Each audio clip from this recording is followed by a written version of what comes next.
Hello, welcome to undergraduate seminar, everyone. My friend Ben Briggs, we're grad students together. He's going to tell us what's the deal with homological algebra. Ben, take it away. Super curious to hear what you have to say. Okay, thanks for inviting me. It's nice to be here in Copenhagen. Okay, so yeah, I'll tell you what's the deal with homological algebra to some extent. I think I'm very unsure of what people will know, so this could be a kind of choose your own adventure thing where people just tell me what they know and we can run with that.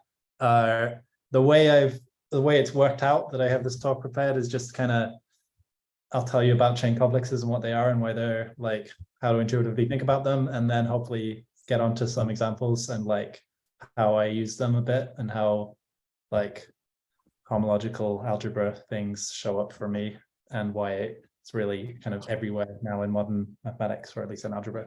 Okay, does that sound good? Yep, sounds great. Okay, so part one, I guess. Also, tell me if my handwriting is terrible or if it's too small or something.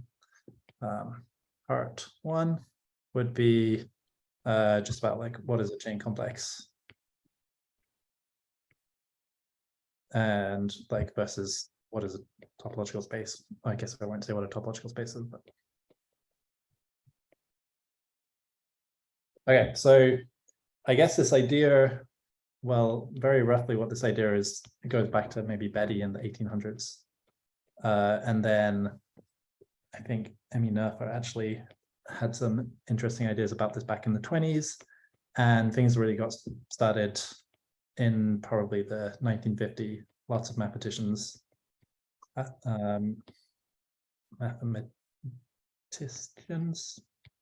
in the 1950s, they invented something called algebraic topology, which was about taking topological spaces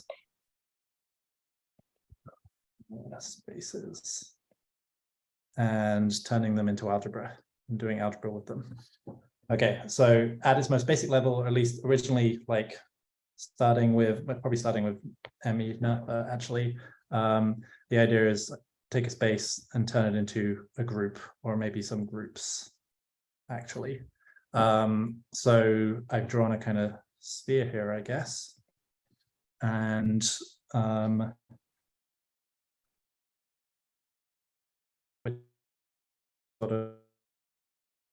object. And spaces, or the way I want us to think about space, is that they're kind of made out of n-dimensional pieces. So let's just say that's a good way to understand, or even to build a new space, would be to just break it up into n-dimensional pieces. No pieces. And then, so here you could think of maybe a sphere is built out of like two disks or two hemispheres stuck together along their edge. And this edge thing is taking the boundary. So the way you can understand building a space is like you have various chunks of n-dimensional things and you stick them together by understanding what the boundary of those objects are. So n-dimensional. Ben, for context, our last speaker just did the classification of surfaces. Okay. Surfaces glued along edges and stuff was last week. So perfect. So everyone knows all about this. Okay, so cool. So the idea of a chain complex is, maybe I should take a poll of like, who knows what a chain complex is here? Not a lot of no's. Everyone in the room is a no. Lisa Jeffrey is a yes. Okay. All right. I should probably not just give a talk to Lisa Jeffrey. That seems like a bad idea. And so I did plan. I teach this stuff, correct. Yeah, I know. Okay, so the idea of a chain complex is that it's like a topological space, but it's an algebra thing. And it's the way to think of it as a topological space is it's this kind of data. So it is a bunch of groups, kind of groups indexed by the natural numbers, if you like, and maps between them, which are kind of like boundary maps between them, like this. So it's a sequence of groups. Let's actually just do an example. So let's do this example of a sphere here. So the way I said I wanted to think of this sphere is made out of two hemispheres. So there's like a top and a bottom, a red and an orange. These colors might be bad. You can tell me if you're colorblind or I should be picking better colors.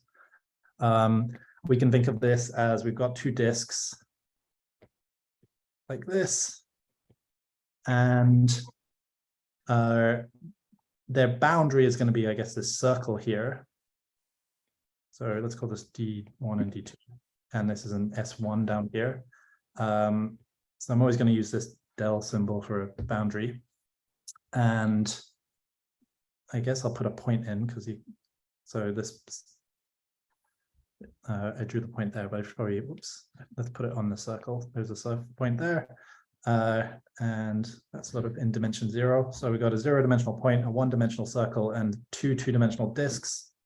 And the boundary of the circle actually is 0 because it's stuck around to itself, it has no boundary. But these disks do have boundary. They each have a boundary and they're the same. They both give you this circle.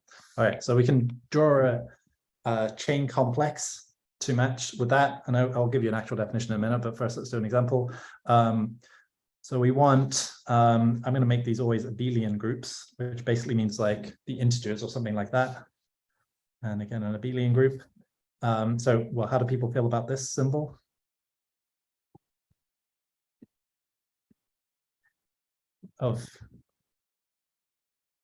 That's silence.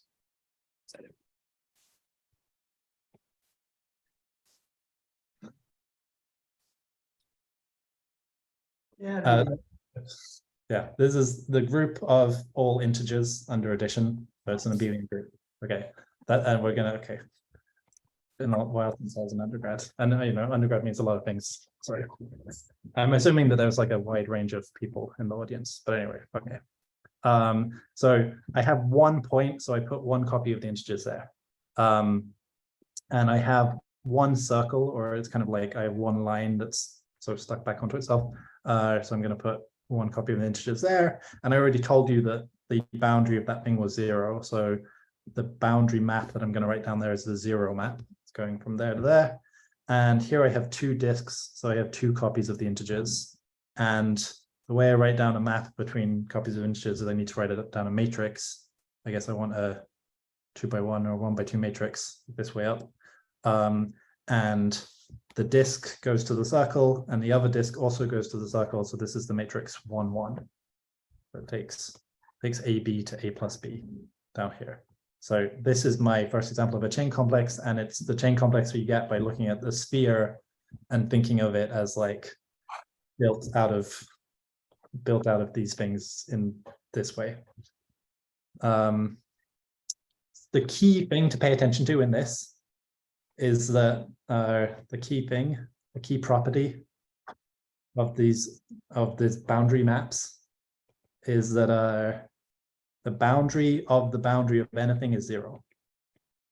This is kind of I think this is a pretty profound thing. It's like a fundamental thing in a fundamental property of geometry is that if you take some nice shape, some space with a boundary on it, so like some like nice closed subset of Rn that has a boundary, and you take its boundary, then the thing you get has no boundary. So for example, these disks here, they do have an edge around the edge here, but the edge is a circle, and a circle has no boundary. It like completely wraps around and there's nothing left. And this, if you think about it, actually always happens, no matter what. Take a manifolded boundary or something like that, or just a geometric shape that has an edge to it. You take the boundary, you take the edge, the thing you get has no edge. It's now edgeless. So written symbolically, that says the boundary of something is 0. Or in other words, written in a kind of very compact symbolic notation, just says that d squared is 0, which is kind of a fundamental equation which shows up all over in algebra and everything. It's just a very important equation. And it just comes from has this sort of geometric meaning, right? Okay, let's keep going, I guess. And stop me if you have questions or you like disagree with me or something. I guess I could do another quick example. Another quick example would be like the ball. I take all the, and I guess this works for any ball, but you can visualize it if I draw a ball in R3 like this. like this, and I fill it in completely, and its boundary is a sphere. S2 would be like all the vectors of length equal to 1. And the boundary of a ball is a sphere, and a sphere has no boundary itself. Okay. That's kind of how it always works. You probably saw examples of that last week, maybe. So anyway, inspired by this, here's the definition of a chain complex. A chain complex is a sequence that looks like this. 0. So I'm calling this thing C, I guess, for a chain complex. C1, C2, C3, and so on. Let's be a bit neater. Where each of these C's that I've written, each Ci or Cn is an abelian group. And I was trying to give some intuition that this, you think of these as like the n-dimensional pieces of this thing, but that doesn't actually mean anything. All it means, all it is an abelian group. It's just some abelian group.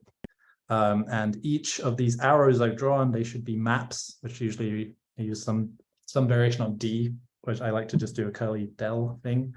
And you could be a bit more explicit and put an indices on them to be more careful.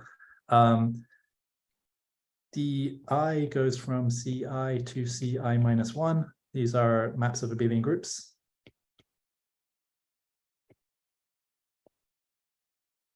Which just means that they are compatible with addition, which in practice just means that you can represent them as matrices, at least if you have free abelian groups. And the only like condition we put on this is this boundary of a boundary of 0 condition. So that's D. If you do DI plus 1, you get the 0 map. This is for all C in CI plus 1. Okay, so that's what a chain complex is. It's just a sequence of these things, and you can intuitively think of these as they're sort of like spaces in the piece here is kind of telling you what the space looks like in dimension n, or that's free, I guess. And Cn tells you what your space looks like in dimension n, and your boundary map tells you how the n-dimensional pieces are stuck onto the n-1 dimensional pieces, which makes it into a whole big coherent thing. Okay. So lots of people here have like a linear algebra course under their belt. So sometimes vector spaces and linear maps are things that would make sense. Perfect. So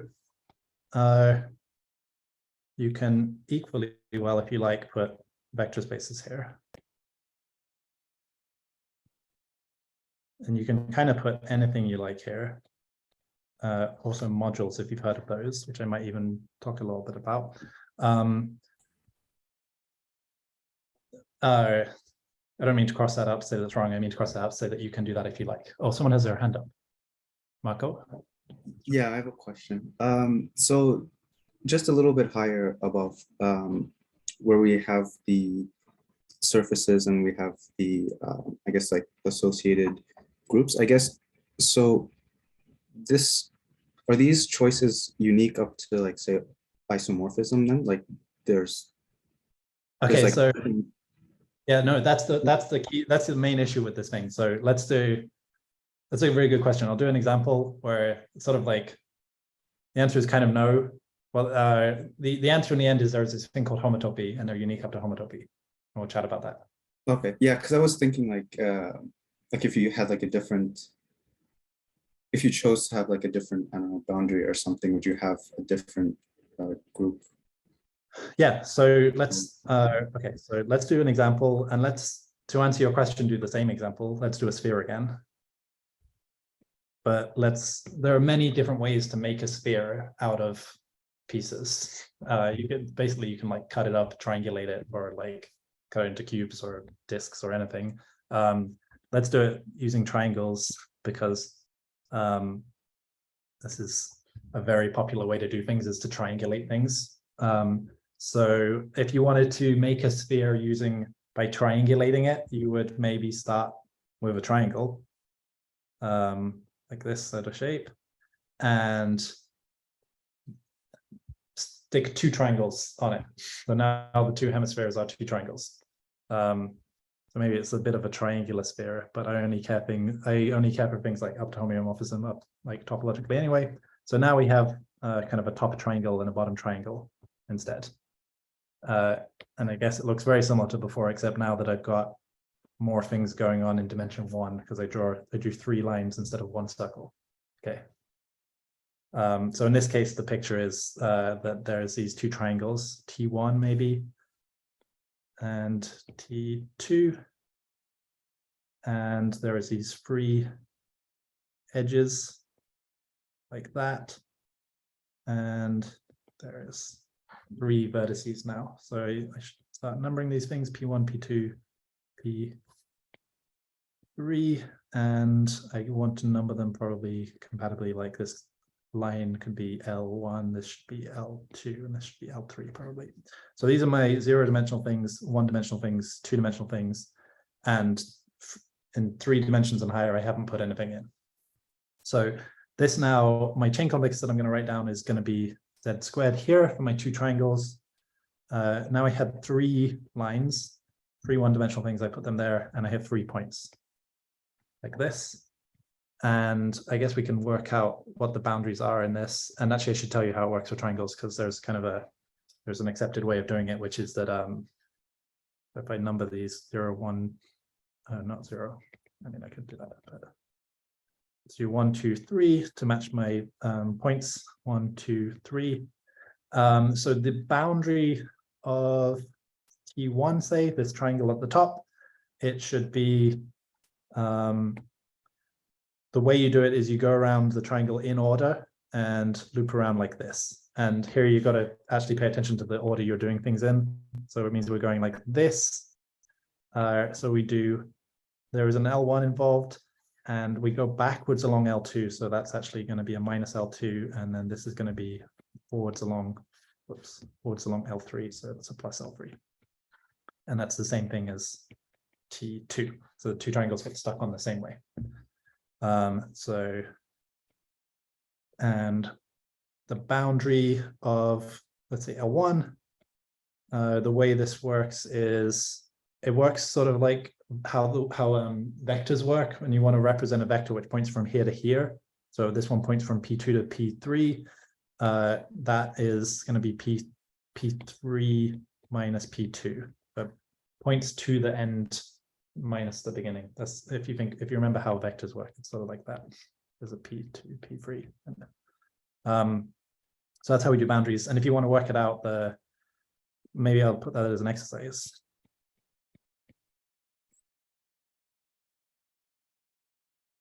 Well, you should check. Is this going to give you 0? Because this is the boundary of T1, and I told you that if you do the boundary of T1, you should get 0. So you could try to work that out if you're looking for something to do. Just check that actually works. That does give you 0. This will be 2 points, 2 points, 2 points, and all the points will actually cancel out and you get 0. I can tell you how that works out in the end. So this 1 minus 1, 1, and they're both the same, so it corresponds to 1 minus 1, 1, 1 minus 1, 1. And this, I should write down a 3 by 3 matrix, and I think what you get is this matrix: 1 minus 1, 1, 0, like that. Okay. So I don't know if this was what your question was, or if I was just interpreting it the way I wanted to, but we put in a sphere, and we got this chain complex out there, and this chain complex out this time. So this is now, this is C0, C1, C2, and these are my dells, boundary maps. And these are 2 different chain complexes, even though we started with the same space. So it wasn't defined up to isomorphism. The key point is going to be that these 2 chain complexes, they're pretty much the same, actually, it turns out, but they're not isomorphic. They're the same in a different sense. They have something else in common. Okay. Any other questions? Thank you. That makes sense. Okay, how am I doing for time? Okay, so I really want to squeeze something in here, even though I don't have time for it, but let's just move things around so there's a bit of space. And we can just like zoom in. So there are other geometric properties that the boundary has. You could ask, for instance, what is the boundary of a product of two spaces? Does anyone know the rule for this? It's kind of a good thing to know, and it's like intuitive once you think about it for a while. Like a good example would be, let's take X to be a disk, so its boundary is a circle, and Y just to be a line, so its boundary is these 2 points at the edge. And so X cross Y is a cylinder.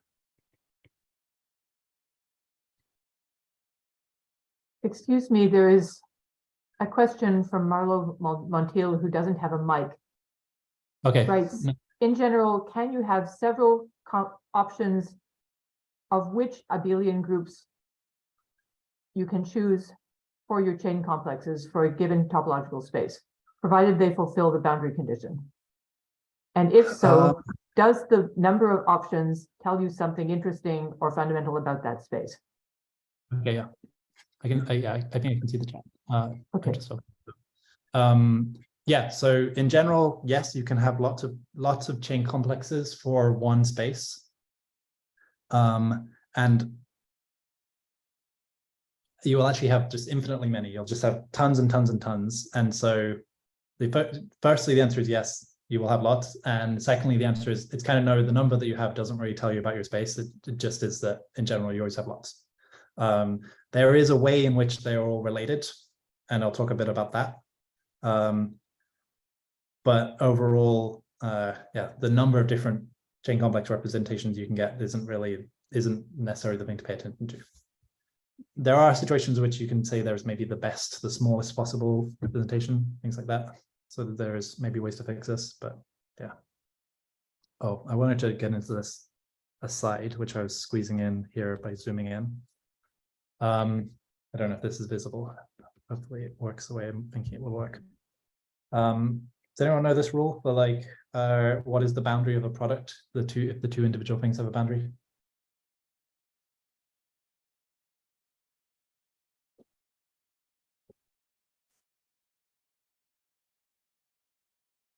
There's a lot of hand gesturing going on over here. We've got an answer that says two circles. I've got a big shrug. No, it's more than two circles. All right, I like this then. Okay, this is good to chat about. If you've never seen this, this is important, I think. It's another profound thing in the same way that this equation is profound.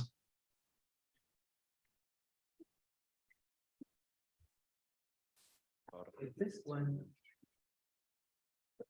Product of the two boundaries. So this is the solid cylinder, right? So the Oh, one- someone. so this one. The wall. That's good. Yeah. So I'm gonna say someone in the chat has it, but the person who has it in the chat is a professor. So it seems like cheating. Sorry, were there some ideas? Someone said two circles, which is getting there. There's the top and the bottom of the cylinder, and this is a filled-in cylinder, right? It's all the interior everywhere. So we're talking about the outside, the shell of the cylinder is what we're aiming for. So what's a general formula for what the shell of the cylinder is kind of showing up?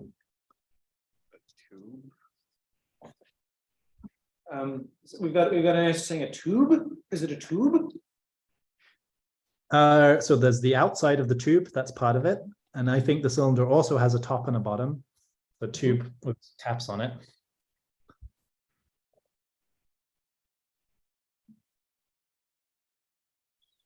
Probably my drawing is limiting our ability to discuss this property properly. Boundary of X times Y.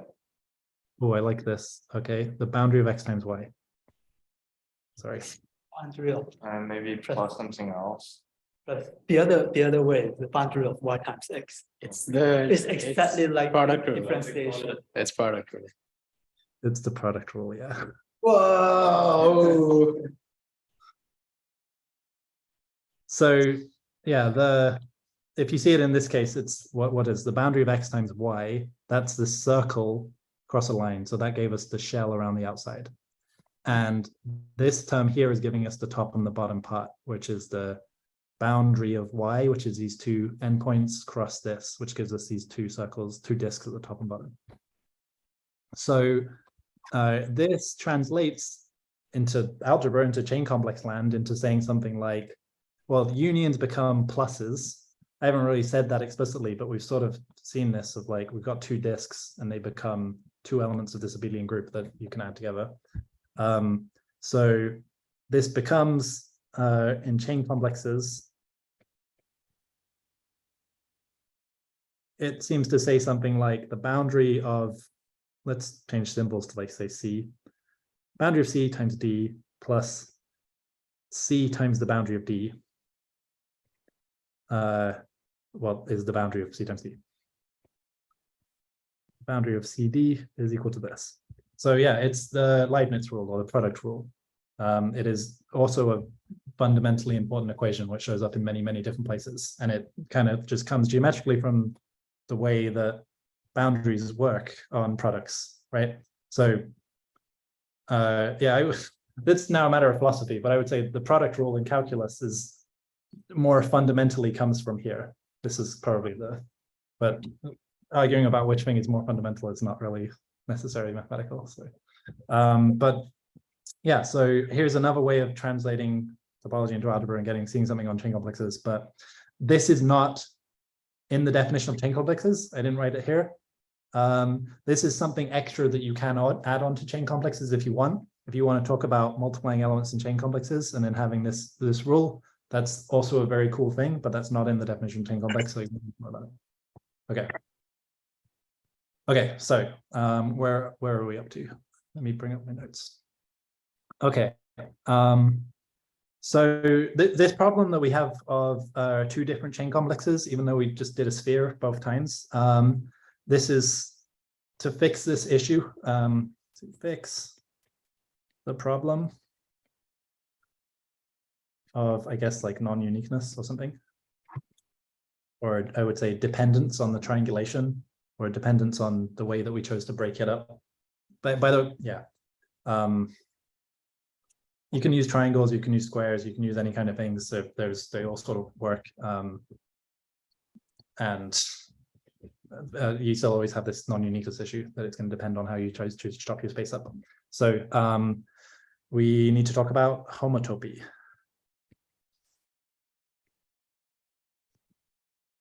Homotopy. Okay, so let's see how much we can do with this. So firstly, I guess we need to talk about maps. So a continuous map of topological spaces. For our purposes, all we care about is boundaries, because that's the only thing that we kind of remembered when in chain complex land, there's only boundaries. So the thing about continuous maps between topological spaces, if you think about it, is they preserve boundaries. So if you have your X and inside it you have, say, some shape. Actually, let's draw a nice round shape, say Z, and it has some boundary, which is like, in this case, a circle. F is going to take it to something like, could get all squished up or strangely shaped, but the boundary of that shape is still the image of the boundary.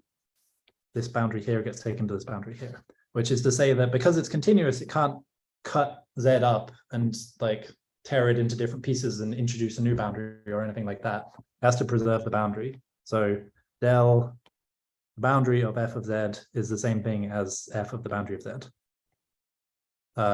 Sort of suitably interpreted. It can like overlap and you can hide the boundary.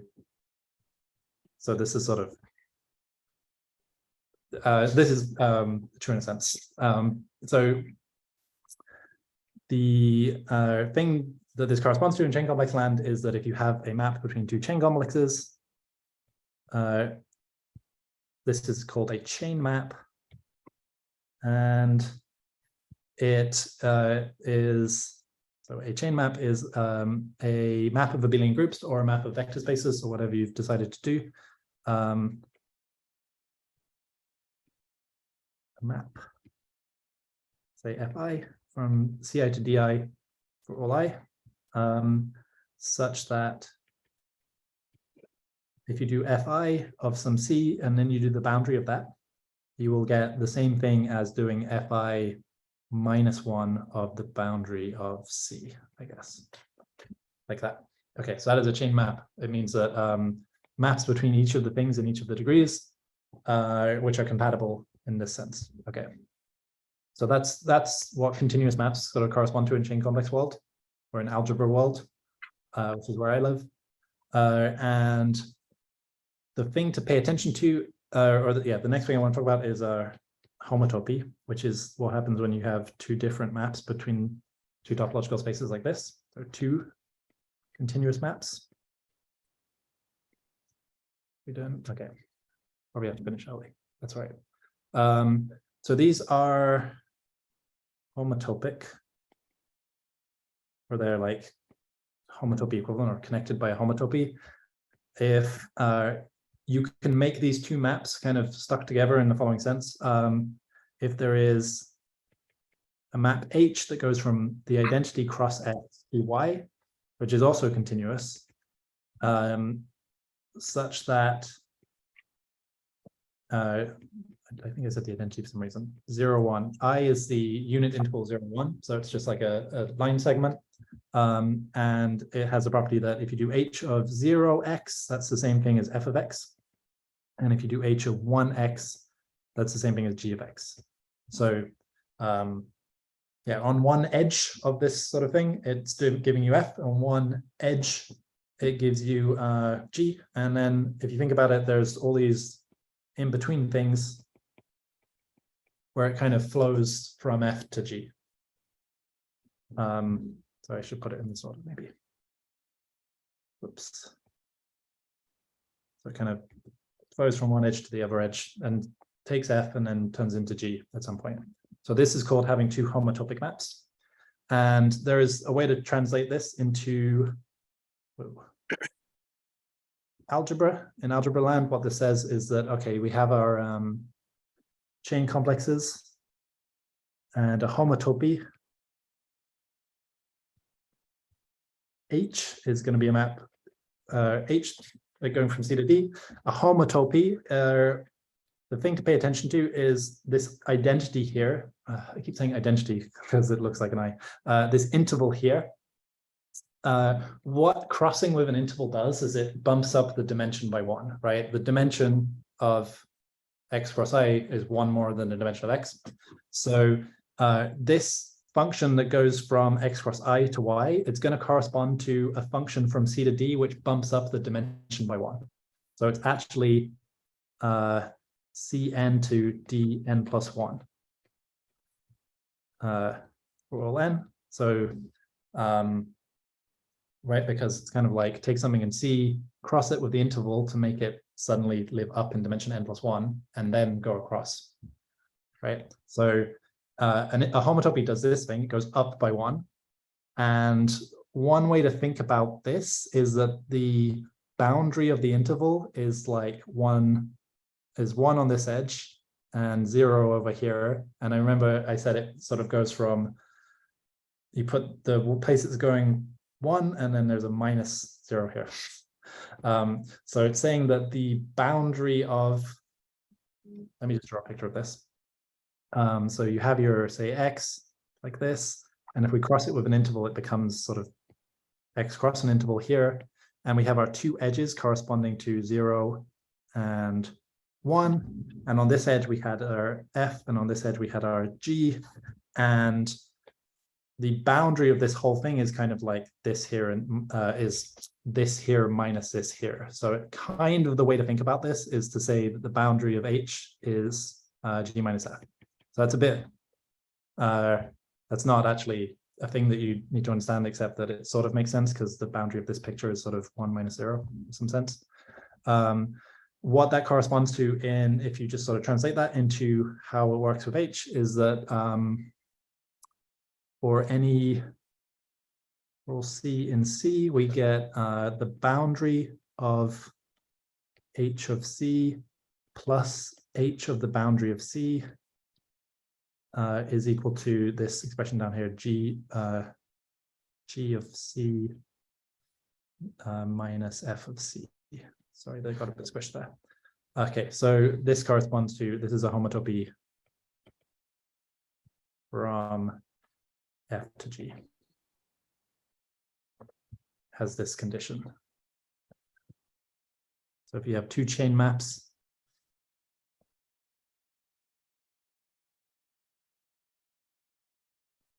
and you can find H that does this, then they are called, then this is a homotopy connecting these two things. Okay. Let's do an example of, let's get back to examples because that's where we're working. You can stop me if there are any questions, but maybe the next example will make this a little bit clearer, because this, at the moment, this is just symbols and stuff, and I'll show you how this actually works in the next example.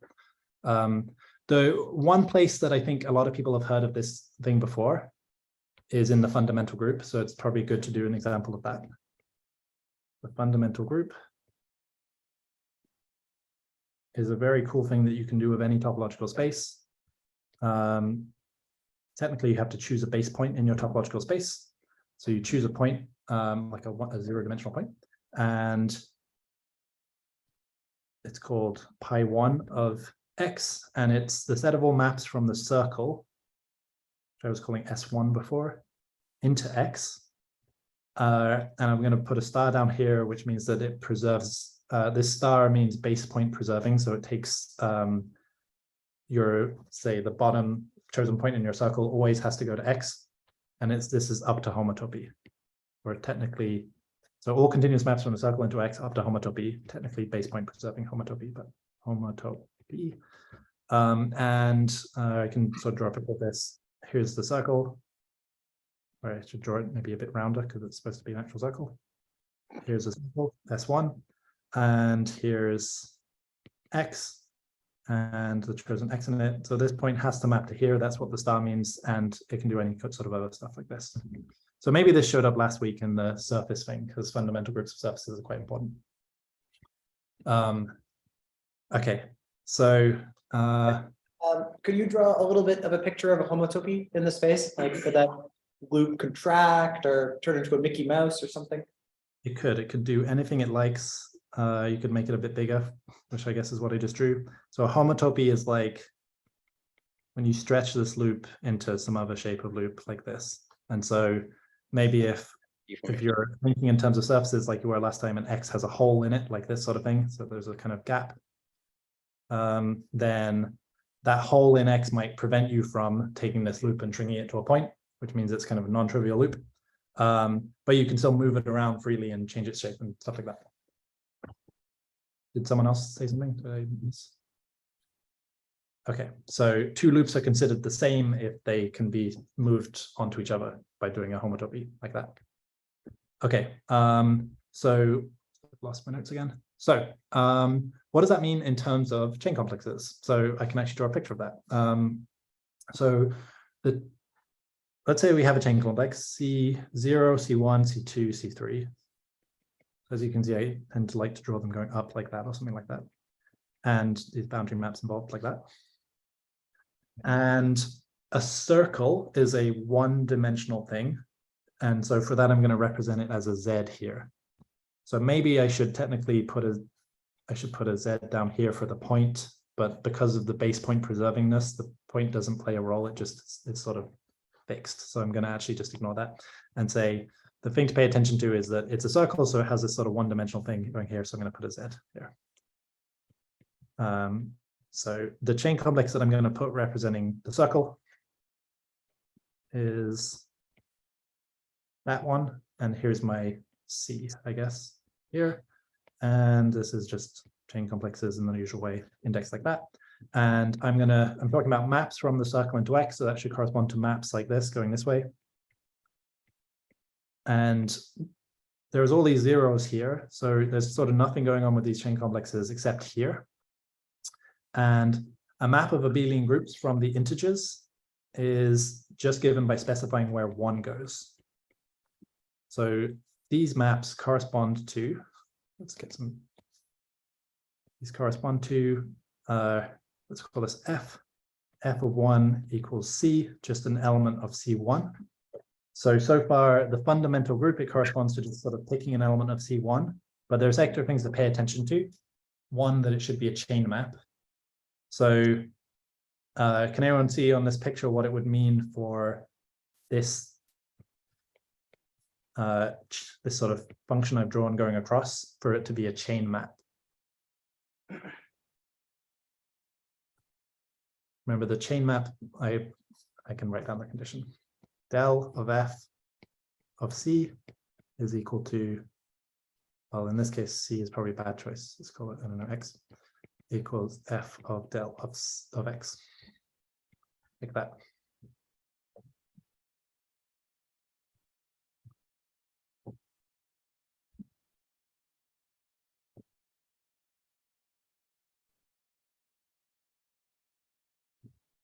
Okay, so someone in the chat is saying privately that you can think of this condition as sort of on this picture of saying doing this is the same thing as doing this, although this down here is just 0. If you ever go around here, you're going to get 0 because this is to 0, and then to wherever it goes there, it's 0. So this condition in this case actually just says that if you do f and then you do del, you get 0. So it's a chain map, is saying that the boundary of this thing here is 0, which is just our c. So it's going to be, we need c is 0. The boundary of this is 0. So if you know some algebra terminology, being an element in here which is sent to 0 down here, that's called being in the kernel of this map, delta 1. So we need these maps from S1, whoops, into X. These correspond to elements C in C1 such that the boundary of C is equal to 0. So they're kind of like one-dimensional things with no boundary, which, if you think about it, is sort of like a circle. The only one-dimensional thing with no boundary is a circle, or I guess a bunch of circles, possibly. So these are like circles in C. And we were supposed to consider this up to homotopy. So let's think about up to homotopy and what that means. In that case, what this means is I should put an H on this diagram, which goes up. And once again, this H, to work out what it does, I just put what is H of 1. Because here's the integers, it's generated by 1, and I just need to see where 1 goes, and then I know where everything goes. So I work out what H of 1 is, and I don't know, we'll give it a name. Let's call this D. And if you work out, if you follow what I wrote here, it corresponds to saying that this equivalence relation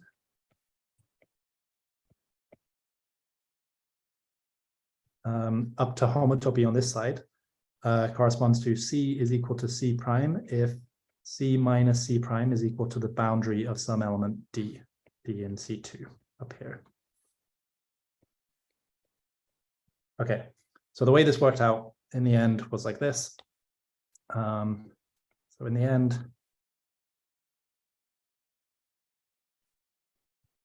pi 1, my notes got a bit messy there, sorry.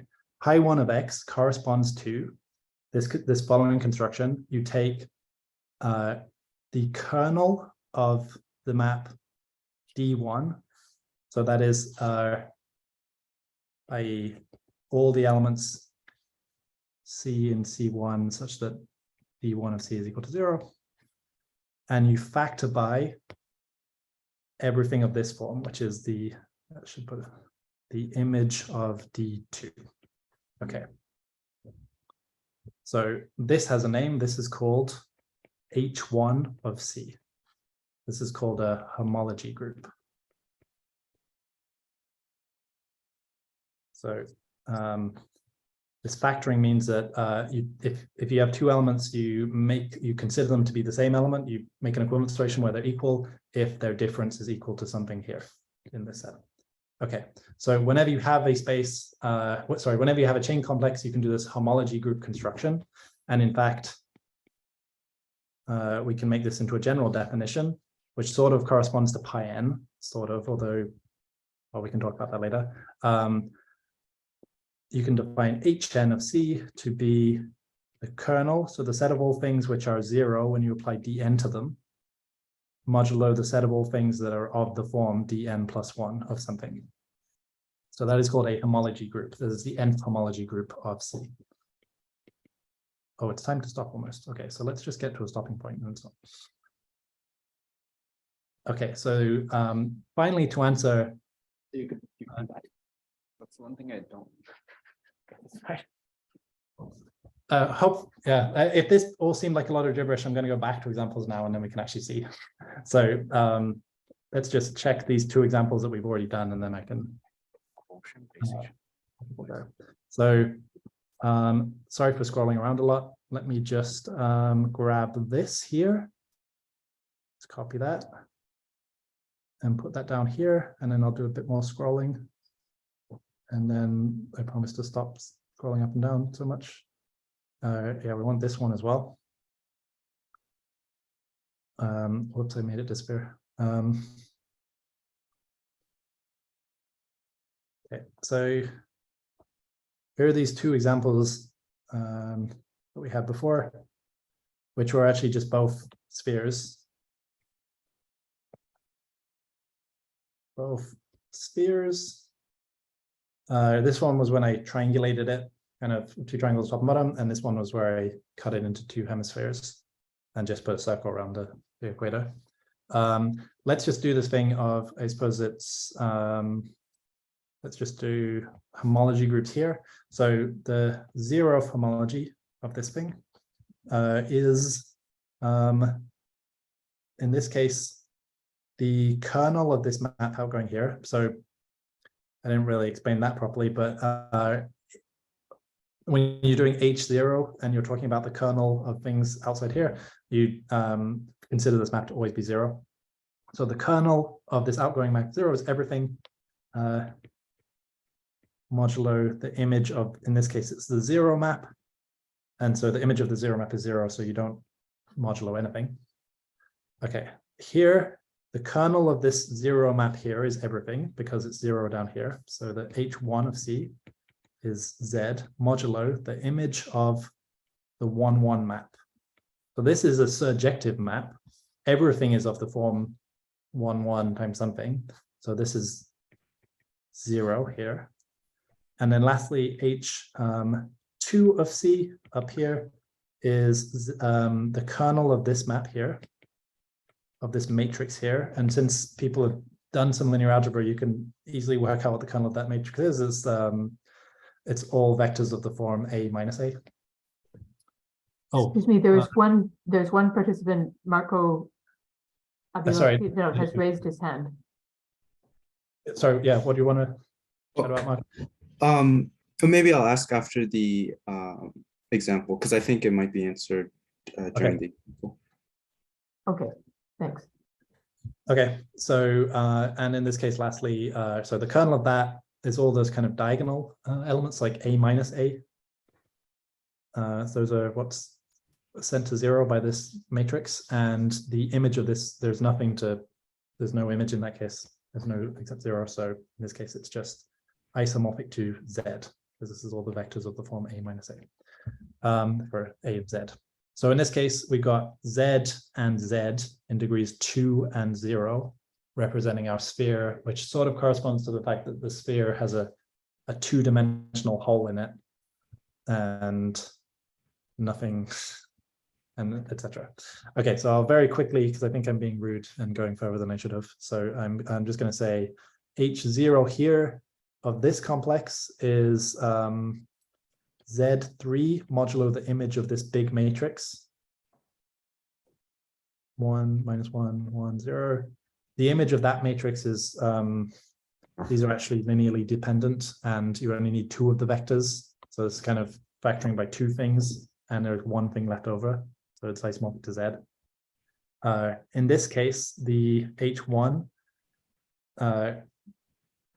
everything in the kernel of this matrix is actually of this form, which means, so the kernel of this matrix factored by the image of that matrix is actually 0, get everything. And lastly, H2 is isomorphic to the kernel of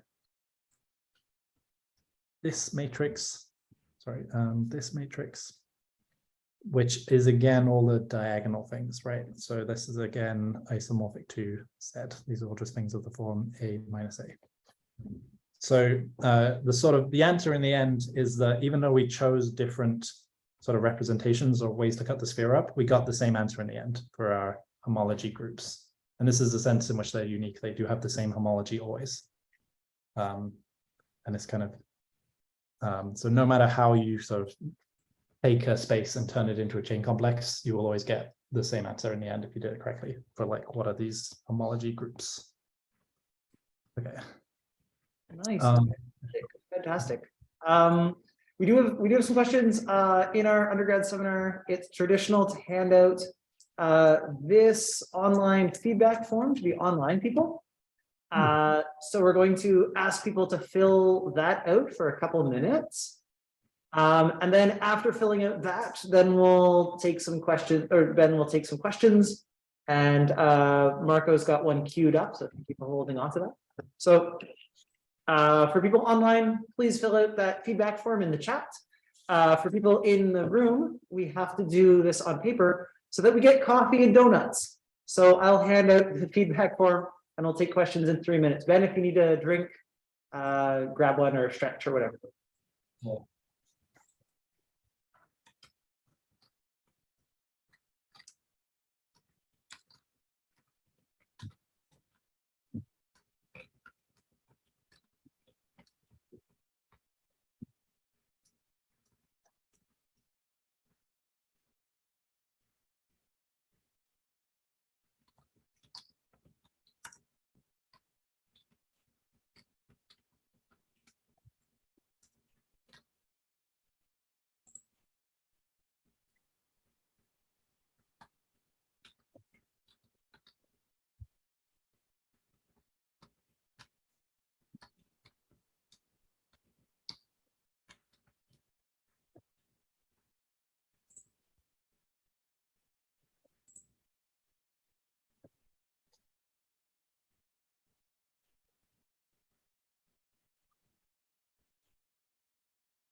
Make it homomorphic to a donut. Yes. Okay. Awesome. Online people, thank you for filling out that thing. We will forward the feedback to Ben. Marco's got a question. Ben, take it away. Marco, take it away. Hey Ben. So I guess it's just a minor question, like something small that you had mentioned just on the previous page. Yeah. So for this definition for the homology group. Yep. Are we like factoring in the sense of like quotient groups, like it for this definition here? Okay. Yeah. That was like the whole question. That's a good question. I didn't really specify this thing. So then the elements of the fundamental group are like conjugacy classes then? Or equivalence classes, or like they call cosets. So conjugacy classes is a slightly different thing that you do with a group. In this case, these are abelian groups, so you don't need to. A conjugation doesn't really do anything in this case because they're abelian. You think about it. So yeah, quotient groups are you can think of the elements as like cosets if you and the elements of pi1 are kind of like that, because if you ever seen this thing of the fundamental group before, the elements of pi1 are equivalent classes of loops, which means that it's technically a set of loops where I think of like all loops are in the same equivalence class if you can homotope them from one to the other by like a picture sort of like this. Yeah. And is this definition only valid based on like a fixed base point, or are we going like for all x across? Like, does the group change for each x in the topological a really space? good question. So if your topological space is connected or path connected, which then it does not matter which point you use, or at least it sort of doesn't matter up to conjugacy in some sense. So the fundamental group is something you need to first ahead of time fix your base point in order to do it. And if you want to have not a fixed base point, which sometimes you do want to have, then it is an interesting thing. It does add in some complications sometimes, but it's also, you do, as long as your space is connected, you will get the same group. You get an isomorphic group. All right, thanks.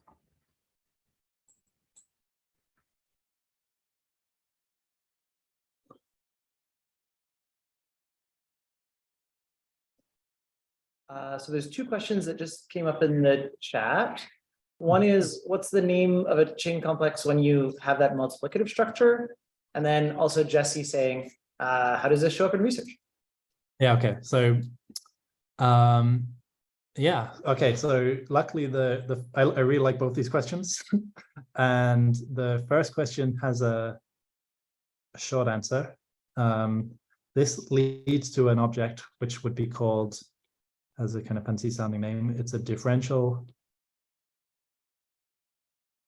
graded algebra. So arguably you could call this a chain complex algebra, but differential graded algebra kind of just means the same thing, because graded is because there's you could call this a graded abelian group because it has a grading on it. Grading just means an indexing by the natural numbers or integers, and differential is what the boundary operator is called. Boundary operators are also often called differentials. So it's differential graded algebra, an algebra because it's a thing where you can multiply. So if you take the definition of a chain complex and then you also say it should be, it should have a product on it, and you also say that the product should satisfy this rule and be compatible with the grading, and technically you need to put plus or minus here. You need to put the correct things in to make the signs work, because sort of similar to how these similar to how you sometimes have to put minuses in the right place to make things work. There should be a minus here sometimes. But yeah, if you do that, it's called a differential graded algebra. And differential graded algebras are, this actually answers both questions to some extent. Differential graded algebras are something I use every single day because they're cool and useful. Okay, to answer the second question, or if that answers your question, Michael, I don't know. This is more of like a reference thing. It's like, if you want to read more about this, you would Google this term and see if you like what this thing is.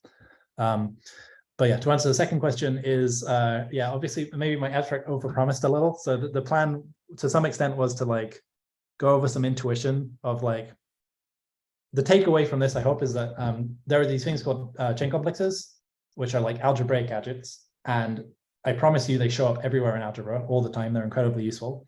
And they are kind of like topological spaces.